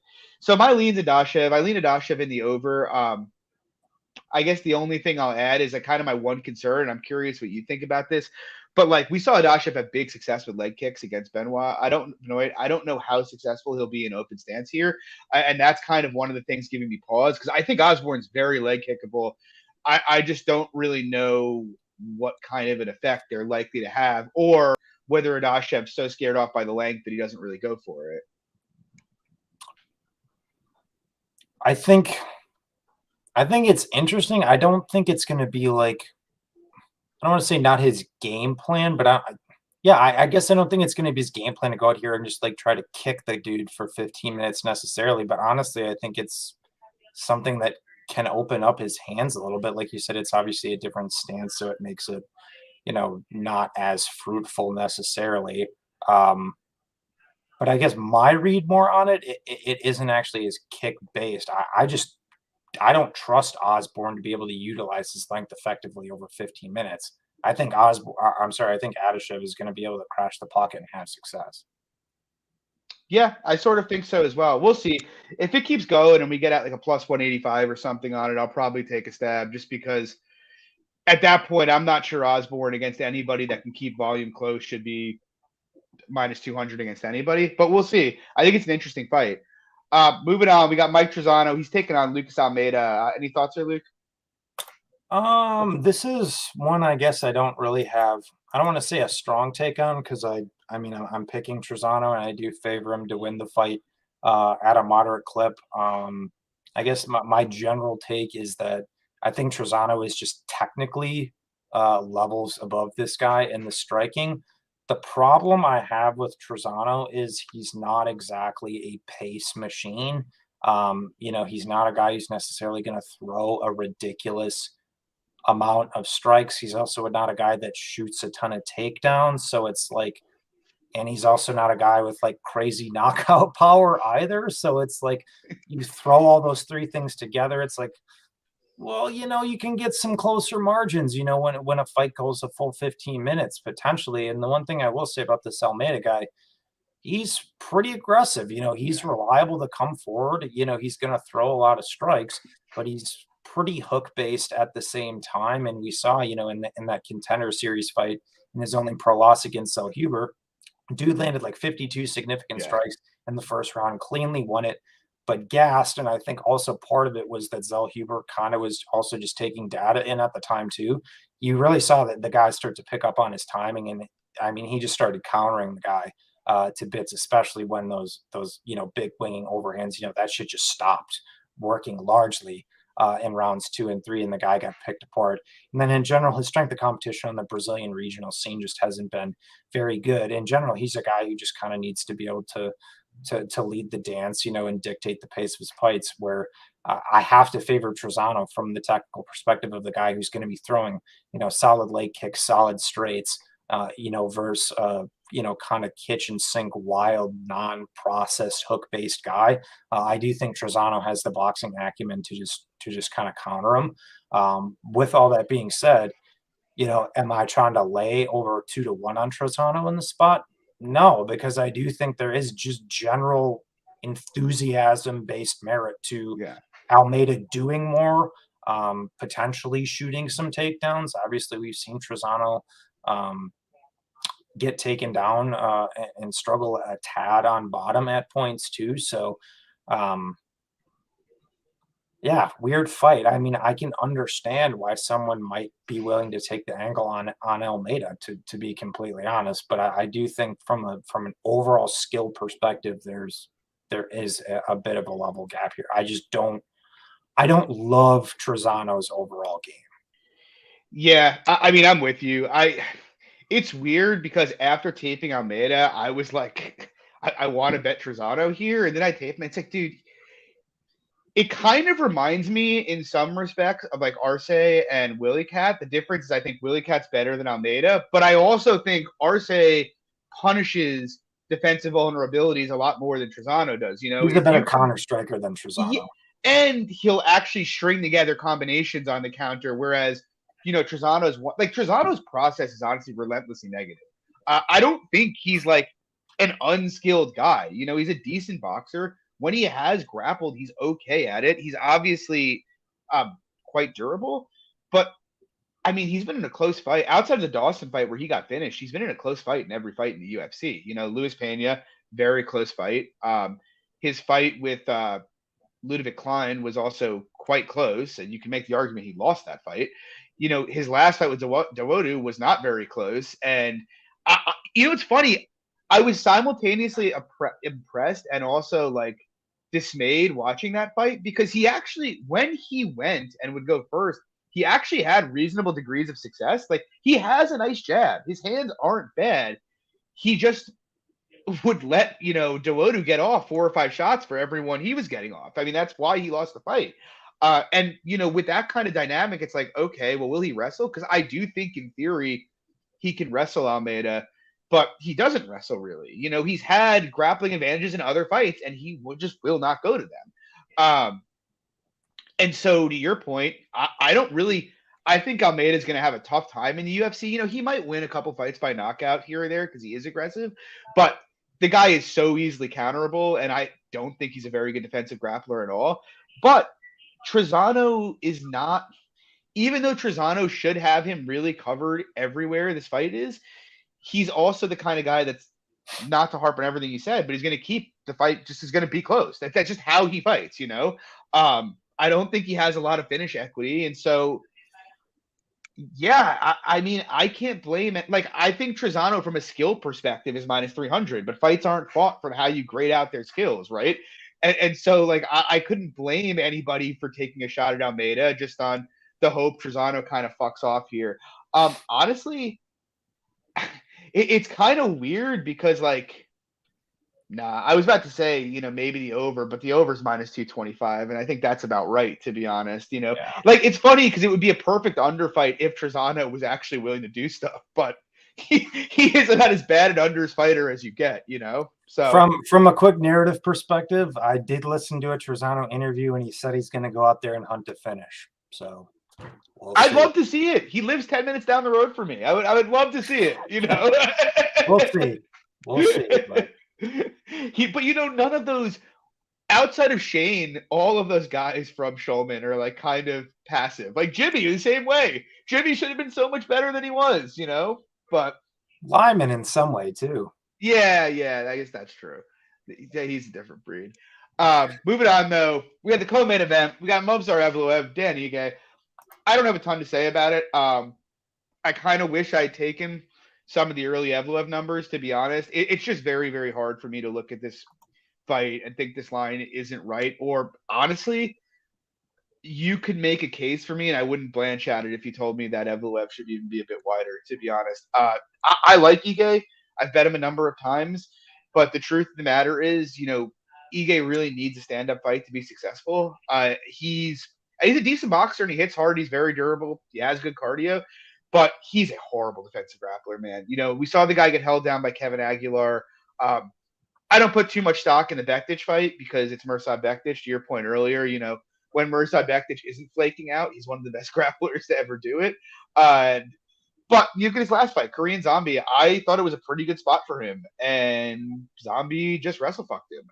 And so I look at this against Evloev, a guy who – I think Evloev may, when he gets towards the top 5 to 8, really run up against it in terms of athleticism and strength, like that. But technically, as a grappler, I think Evloev is excellent. I think he should be able to get takedowns here fairly easily, even on the feet. I guess I favor Ige just because of big moment upside, but I do think, Evloev's a pretty competent boxer until he slowed down against Dawodu. Even that wasn't one-way traffic standing, and so. I think Evloev can even keep it close there. But look, the guy's going to attempt 10 to 12 takedowns, and I honestly think he's going to dominate this fight and hold Ige down. So I don't have really much interest in playing the current number. Even the decision line, like I guess you can make the argument its value at like minus 150. My problem is I think there's a decent chance Evloev gets 9 to 10 minutes of top time. And I know Ige hasn't been subbed before, but when you're dealing with that kind of dynamic, it's just very hard for me to trust he won't make one mistake, So I think Evloev cruises fairly easily here. What are your thoughts? Yeah, I kind of think Ige has the prototypical puncher's chance, to be honest, which sounds disrespectful to the guy, right? Because he's been fighting at such a high level, and he is a good fighter.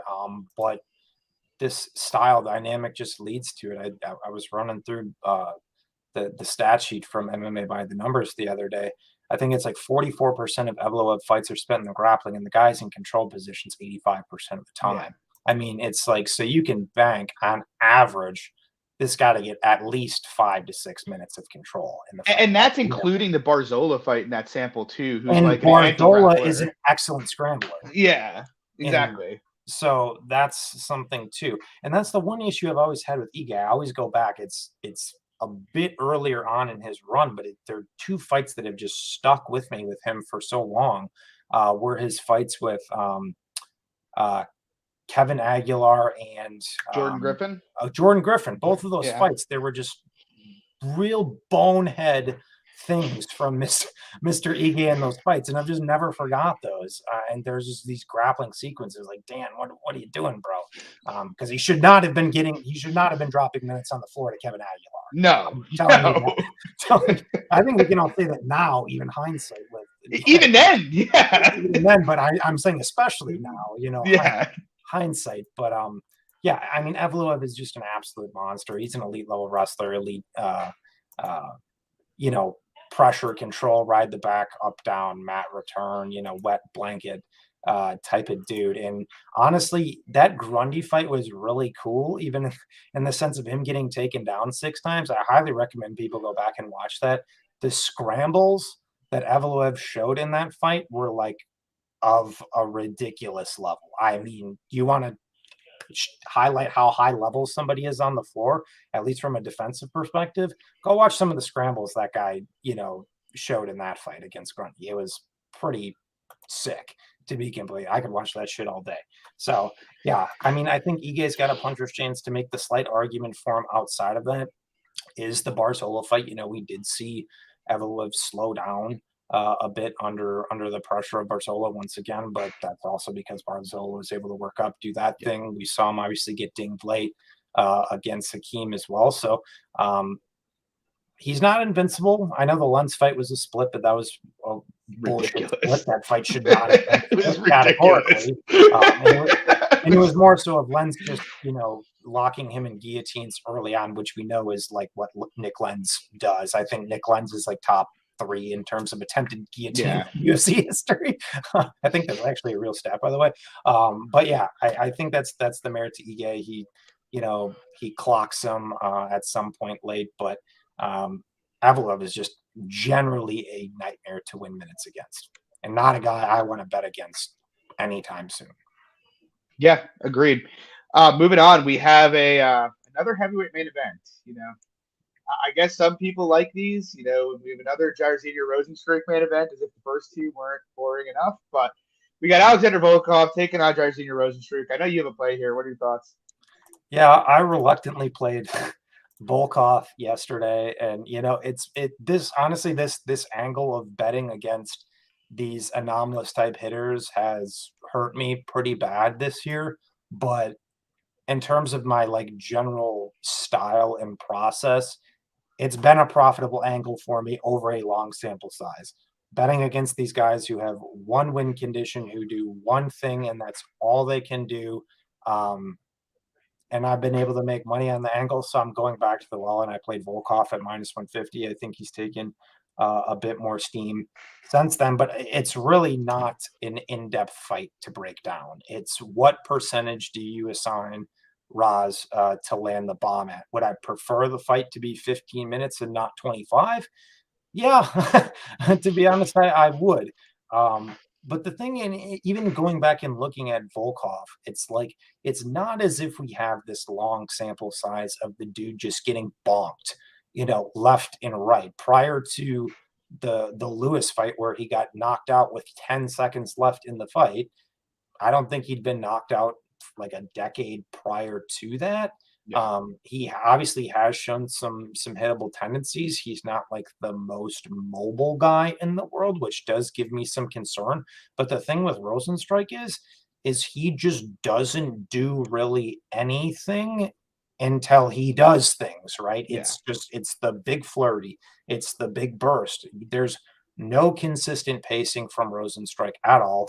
He can't wrestle. His bottom game is arguably probably the worst I've ever seen. I think his takedown defense has actually gotten a bit better since, 3 or 4 years ago. I'll give him some credit there, but he is completely lost on bottom. I know that Volkov is not Jordan Burroughs out here at all. But if you told me that this fight hits the floor, it's coming from Volkov, who is a brown belt in jiu-jitsu as well, where I think Rozenstruik's only been able to stand up on one of the times he's been taken down in the UFC. If not, he's legitimately getting controlled for the rest of the round.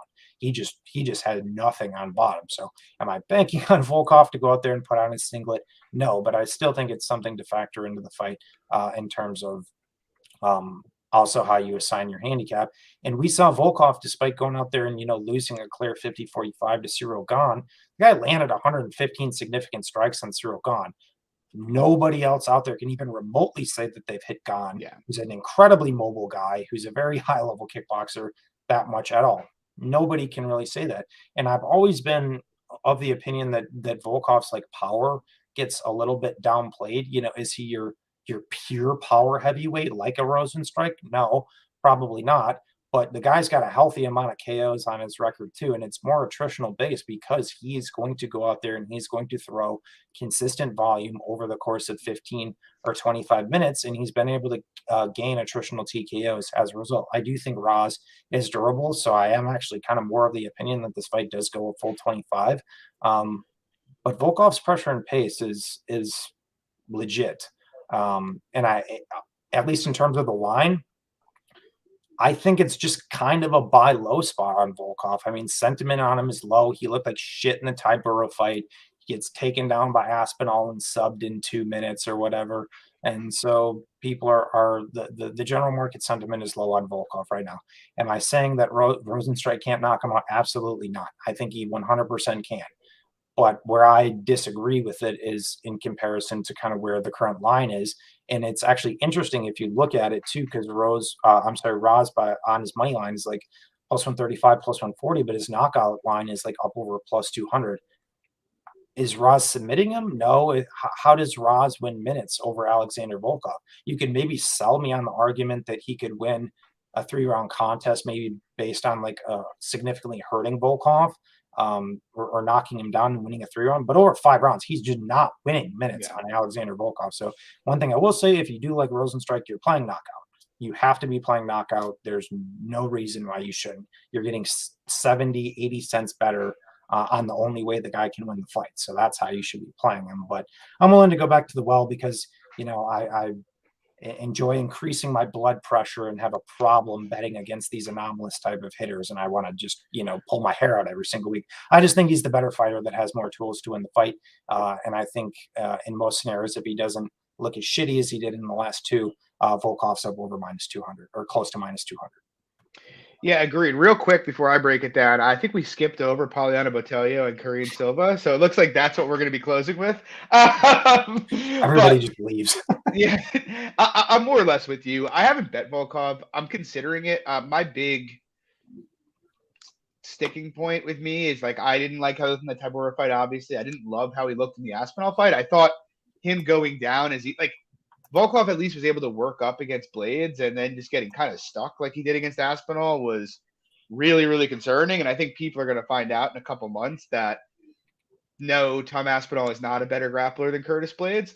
But with that said, it does really just come down to how often you think Rozenstruik KOs him. And to be honest, look, I don't want to draw a direct comparison, but I'm gonna. It's the Derek Lewis fight. It's yeah, I'd agree Rozenstruik's the better technical striker than Lewis, but the truth is they have a lot of similarities in that both are happy to do nothing and just give away minutes until they don't. I think the big difference is I actually think Derek Lewis has more explosiveness than Rozenstruik does. He just has more burst, whereas Rozenstruik, I think, needs you to kind of come into the pocket on him. And that's kind of the big thing for me. It was why I bet Volkov against Aspinall. The bottom line is Volkov does a fairly good job defending head strikes. He did against Gahn. He does against everybody. I don't think Rozenstruik's going to have a very easy time hitting in there. And I'm certain, not think, that Volkov's going to be able to hit him from places where Rozenstruik can't hit him, Unlike, I saw people compare this to the Augusto Sakai fight, but it's Sakai doesn't have any ability to play a range-based distance management game in the way that Volkov can. And I guess we could see tangible changes from Rozenstruik where it's he forces a fight in the pocket. But when has he ever done that in his entire career? It's just not what he does. He kind of waits for you to make a mistake and capitalizes on it.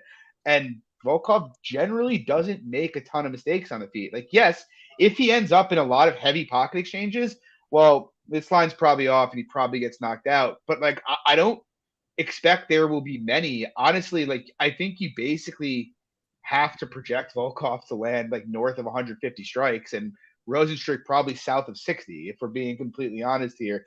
And so it's just like on the high end of things, I can't really project a Rozenstruik KO past like 40%. And even that seems high.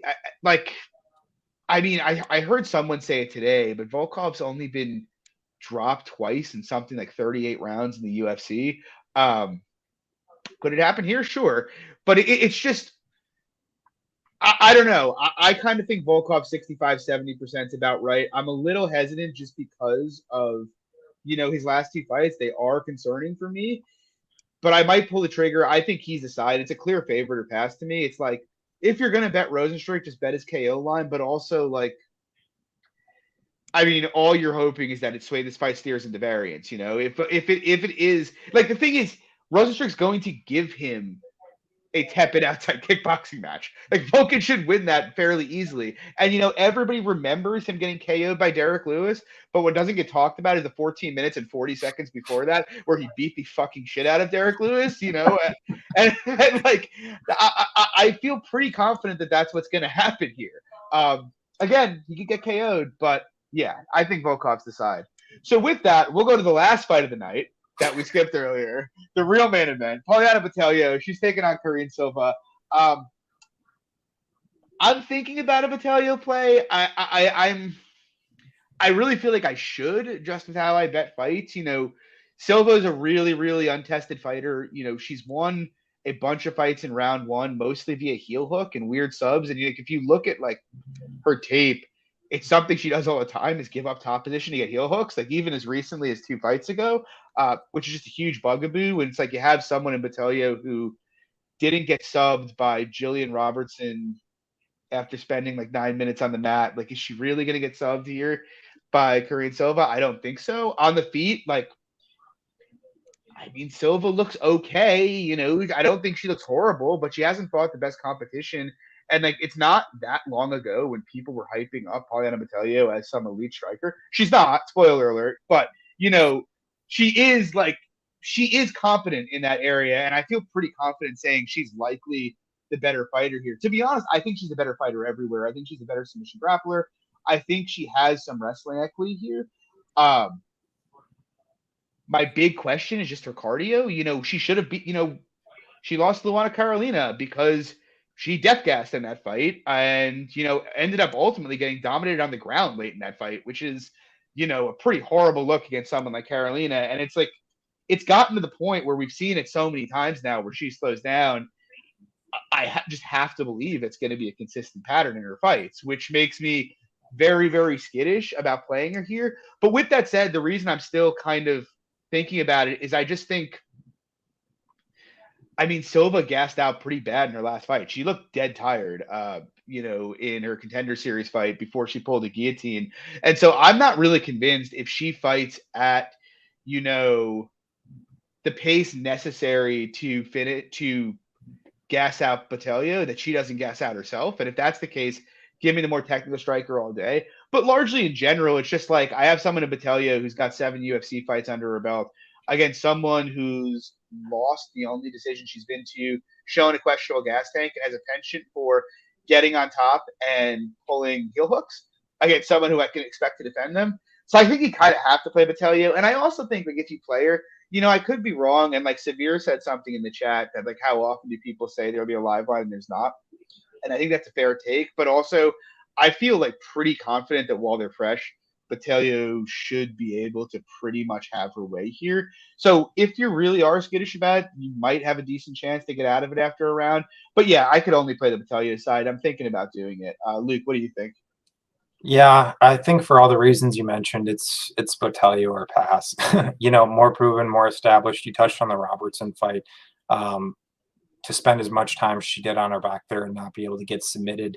And when we're talking about, I should say this, I've been incredibly low on Polyana Botelho. I bet Luana Carolina by decision. Yeah, me too. 400 against her in that fight. That shows you where my level of faith in Polyana Botelho is. And so going into this matchup, like I was just like automatically interested in Silva because I'm like, oh, yeah, I'm not a huge Botelho fan.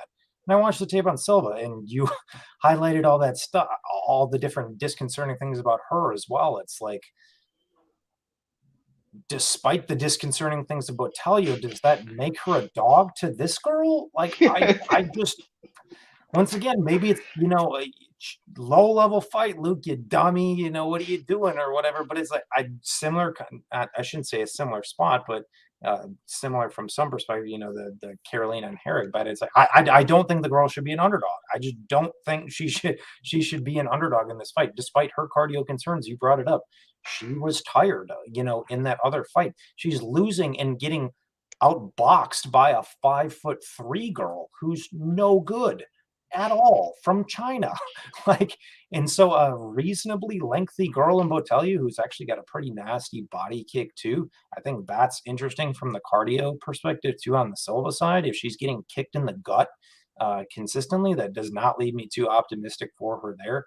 I've seen better striking components extended from Botelho as well. And when Botelho does wrestle and gets on top, she's shown to largely be pretty strong from top positions.